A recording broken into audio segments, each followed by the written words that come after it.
This is No BS Job Search Advice Radio, episode 2577. I'm your host, Jeff Altman, the Big Game Hunter, and welcome to Tuesday. Woohoo! And today I've got a show about common mistakes that people make on interviews that get you rejected. Not 5, not 10, not even 20. I've got 25 of them, and how to avoid making them. Hope you find the show helpful. Hope you give it a great review wherever you listen to it or watch it. I'm also going to remind you, visit my website, thebiggamehunter.us. There is a ton in the blog to help you, plus information about my video courses, books, and guides. I've got a new Kindle book out on final interview preparation. Just came out last week, I think. If not, it was the week before. And it's a terrific little book that if you get to the final interview stage, will help you a lot. And we'll be back in just one moment. Hi, I'm Jeff Altman, the Big Game Hunter, and people hire me for no BS career advice and coaching globally. I want to do a video today to talk about why people are rejected, why hiring managers reject people after they interview them. And I've come up with a lot of different reasons, and I've kind of have it narrowed down to 25, and then I've got a bonus one that is going to be hard for some people to hear, but I know it's true. The first one is, of course, you don't have the right experience or skills for the position. Happens more times than not. Poor communication skills, or you have difficulty expressing yourself during the interview. That's because you haven't rehearsed and practiced what you're going to say to many of the predictable questions that you're going to be asked. The inability to provide clear examples of achievements in previous roles. So this, again, is a rehearsal, practice thing about telling stories that are relevant for your background and the position you're interviewing for. Lack of enthusiasm or excitement for the position. Hiring managers don't want to feel like they're going to drag you into this job. They want to find someone who's going to be pretty upbeat. An unprofessional or inappropriate appearance or demeanor. I'll simply say the appearance is the primary thing. Demeanor, well, that goes back to enthusiasm or excitement. But dressing appropriately, even if you're on camera, is the right thing to do. You're unable to follow instructions or complete the right actions during the interview process. They ask you to do something, you don't do it. What do you expect is going to happen? You have a lack of knowledge about the company or its industry, and you're unable to think critically or problem solve when presented with scenario questions or hypothetical questions. You demonstrate that you're unwilling to learn or adapt to new situations. And that, again, comes back to they ask you questions about how you handle things in the past. And you kind of grumble about new things that you were asked to do and how you don't want to change. And no one expresses it exactly that way, but you express it indirectly with your actions. You're unwilling to relocate or work flexible hours if they're required for the position. To me, that's a very fair reason for being turned down. The fact that you didn't see that in any advertising or weren't prepared for that in the course of interviews, that speaks about you. It also speaks about them and their withholding from you.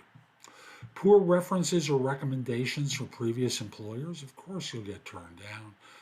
Negative attitude or negative comments about previous experiences or employers. No one wants to look ahead and figure out that they're going to be the next ones that you're going to complain about and criticize. You don't show initiative in the situations that you're in. And that comes across again in the stories and how you were directed to do things. And that's all you did. Minimal viable results.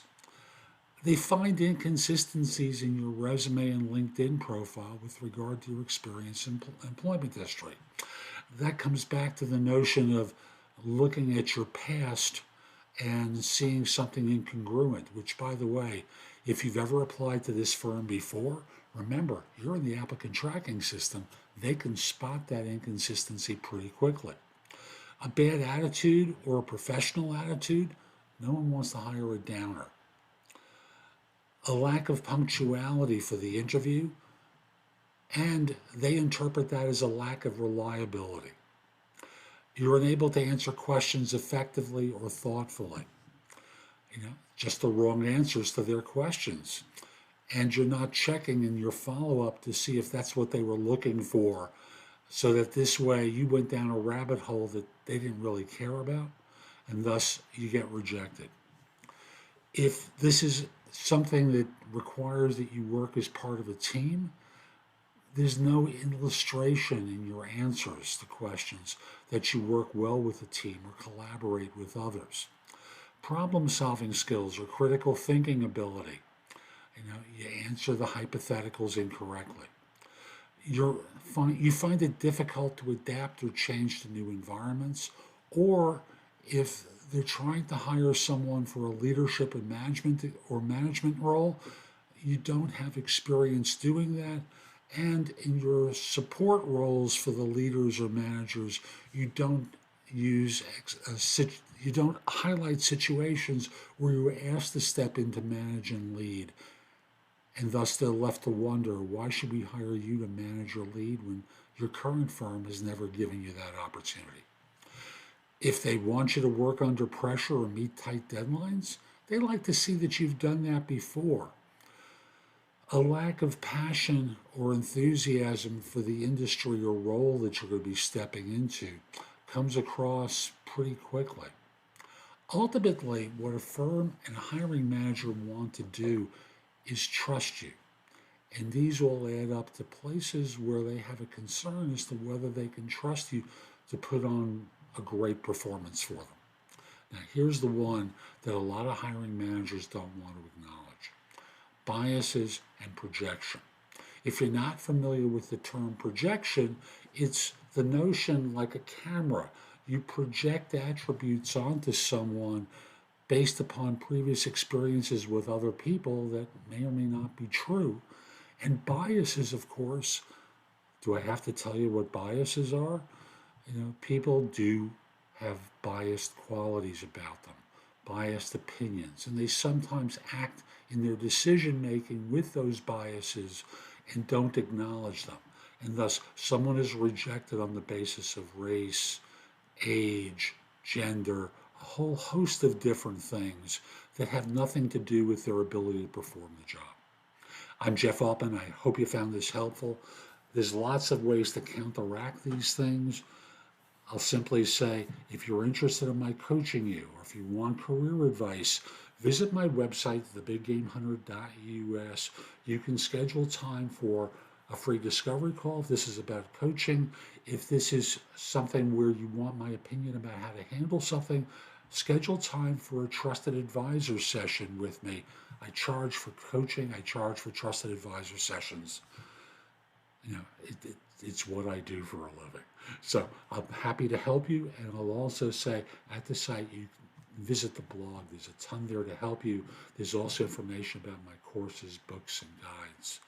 And connect with me on LinkedIn at linkedin.com/IN/the Big Game Hunter. Have a terrific day, and most importantly,